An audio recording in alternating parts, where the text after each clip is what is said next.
السلام علیکم معزز ناظرین، پیارے دوستوں، بہنوں، بھائیوں اور بزرگوں، میں حافظ صفدرواز ایڈوکیٹ آپ کو اپنے اسلامی چینل کے اندر خوش آمدید کہتا ہوں۔ اور ہر روز کی طرح آج بھی ہم انشاءاللہ پارہ نمبر 19 سورۃ الشعراء کی آیات نمبر 167 تا 191 تک کی تلاوت، ترجمہ، تفسیر و شان نزول پڑھنے کا شرف حاصل کریں گے۔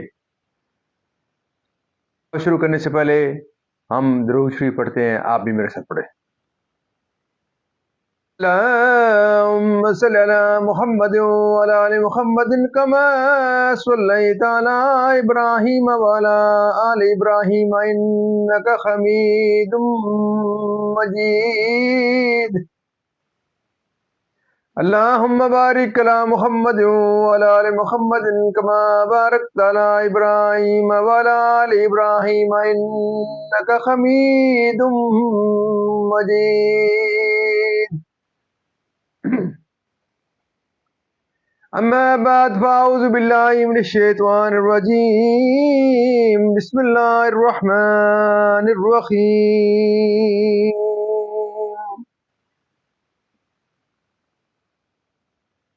قالوا لئن لم تنتهي يا لوط لتكونن من المخرجين. قال إني لعملكم من القالين ربي نجني وأهلي مما يعملون.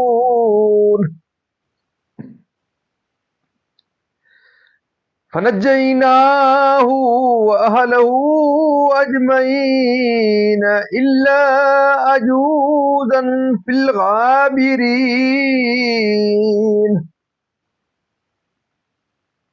ثم دمرنا الآخرين وأمطرنا عليهم مطرا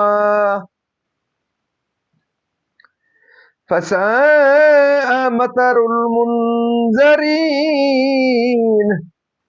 إن في ذلك لآية وما كان أكثرهم مؤمنين وإن ربك لهو العزيز الرحيم.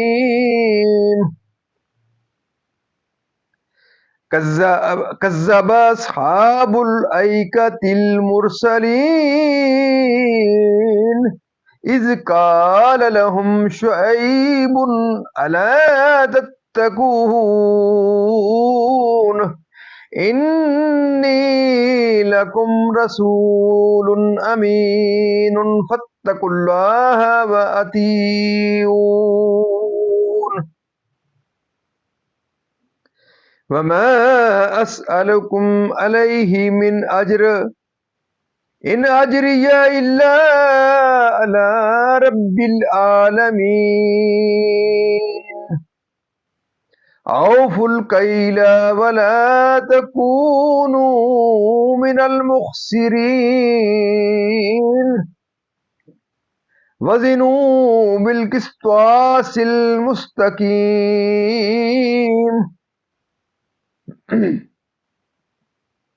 ولا تبخسوا الناس أشياءهم ولا تعثوا في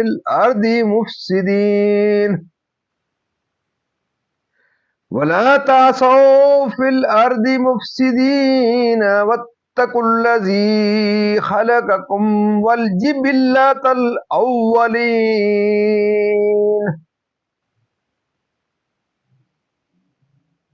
قالوا إنما أنت من المسخرين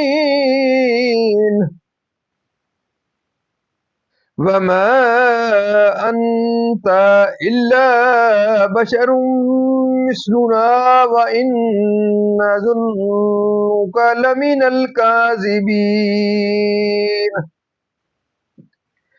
فاسقط علینا کسفا من السماء ان كنت من الصادقین قال ربی اعلم بما تعملون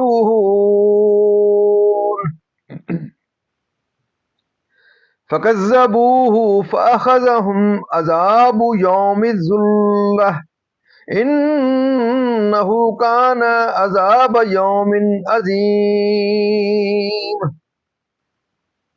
إن في ذلك لآية وما كان أكثرهم مؤمنين وَإِنَّ رَبَّكَ لَهُوَ الْعَزِيزُ الرَّحِيمُ صدق اللہ العظیم۔ ترجمہ: بولے اے لوط، اگر تم باز نہ آئے تو ضرور نکال دیے جاؤ گے۔ فرمایا میں تمہارے کام سے بیزار ہوں، اے میرے رب مجھے اور میرے گھر والوں کو ان کے کام سے بچا۔ تو ہم نے اسے اور اس کے سب گھر والوں کو نجات بخشی، مگر ایک بڑھیا کے پیچھے رہ گئی۔ پھر ہم نے دوسروں کو ہلاک کر دیا اور ہم نے ان پر ایک برساؤ برسایا تو کیا ہی برا برساؤ تھا ڈرائے گیوں کا۔ بے شک اس میں ضرور نشانی ہے اور ان میں بہت مسلمان نہ تھے، اور بے شک تمہارا رب ہی عزت والا مہربان ہے۔ بن والوں نے رسولوں کو جھٹلایا جب ان سے شعیب نے فرمایا کیا ڈرتے نہیں، بے شک میں تمہارے لیے اللہ کا امانت دار رسول ہوں، تو اللہ سے ڈرو اور میرا حکم مانو، اور میں تم سے کچھ اس پر اجرت نہیں مانگتا۔ میرا اجر تو اسی پر ہے جو سارے جہان کا رب ہے۔ ناپ پورا کرو اور گھٹانے والوں میں نہ ہو، اور سیدھی ترازو سے تولو، اور لوگوں کی چیزیں کم کر کے نہ دو، اور زمین میں فساد پھیلاتے نہ پھرو، اور اس سے ڈرو جس نے تم کو پیدا کیا اور اگلی مخلوق کو۔ بولے تم پر جادو ہوا ہے، تم تو نہیں مگر ہم جیسے آدمی، اور بے شک ہم تمہیں جھوٹا سمجھتے ہیں، تو ہم پر آسمان کا کوئی ٹکڑا گرا دو اگر تم سچے ہو۔ فرمایا میرا رب خوب جانتا ہے جو تمہارے کوتک یعنی کہ کرتوت ہیں۔ تو انہوں نے اسے جھٹلایا تو انہیں شامیانے والے دن کے عذاب نے آ لیا۔ بے شک وہ بڑے دن کا عذاب تھا، بے شک اس میں ضرور نشانی ہے اور ان میں بہت مسلمان نہ تھے، اور بے شک تمہارا رب ہی عزت والا مہربان ہے۔ وزن ناظرین، یہاں تک اس کا ترجمہ اختتام پذیر ہوا۔ اب اس کی تفسیر تسلسل سے۔ تفسیر کہ حلال طیب کو چھوڑ کر حرام خبیث میں مبتلا ہوتے ہو، خبیث نصیحت کرنے اور اس فعل کو برا کہنے سے، شہر سے اور تمہیں یہاں نہ رہنے دیا جائے گا، اور مجھے اس سے نہایت دشمنی ہے۔ پھر آپ نے بارگاہ الہی میں دعا کی، ان کی شامت اعمال سے محفوظ رکھ، یعنی کہ آپ کی بیٹیوں کو اور ان تمام لوگوں کو جو آپ پر ایمان لائے، جو آپ کی بیوی تھی اور وہ اپنی قوم کے فعل پر راضی تھی، اور جو معصیت پر راضی ہو وہ عاصی کے حکم میں ہوتا ہے، اسی لیے وہ بڑھیا گرفتار عذاب ہوئی اور اس نے نجات نہ پائی۔ پتھروں کا یا گندک اور آگ کا یہ بن مدین کے قریب تھا، اس میں بہت درخت اور جھاڑیاں تھی۔ اللہ تعالیٰ نے حضرت شعیب علیہ السلام کو ان کی طرف مبعوث فرمایا تھا، جیسا کہ اہل مدین کی طرف مبعوث کیا تھا، اور یہ لوگ حضرت شعیب علیہ السلام کی قوم کے نہ تھے۔ ان تمام انبیاء علیہ السلام کی دعوت کا یہی عنوان رہا، کیونکہ وہ سب حضرات اللہ تعالیٰ کے خوف اور اس کی اطاعت اور اخلاص فی العبادہ کا حکم دیتے اور تبلیغ رسالت پر کوئی اجر نہیں لیتے تھے۔ لہذا سب نے یہی فرمایا، لوگوں کے حقوق کم نہ کرو، ناپ اور تول میں راہزنی اور لوٹ مار کر کے اور کھیتیاں تباہ کر کے، یہی ان لوگوں کی عادتیں تھیں۔ حضرت شعیب علیہ السلام نے انہیں ان سے منع فرمایا۔ نبوت کا انکار کرنے والے انبیاء کی نسبت بالعموم یہی کہا کرتے تھے، جیسا کہ آج کل کے بعض فاسد العقیدہ کہتے ہیں نبوت کے دعوے میں، اور جس عذاب کے تم مستحق ہو وہ جو عذاب چاہے گا تم پر نازل فرمائے گا۔ جو کہ اس طرح ہوا کہ انہیں شدید گرمی پہنچی، ہوا بند ہوئی اور 7 روز گرمی کے عذاب میں گرفتار رہے،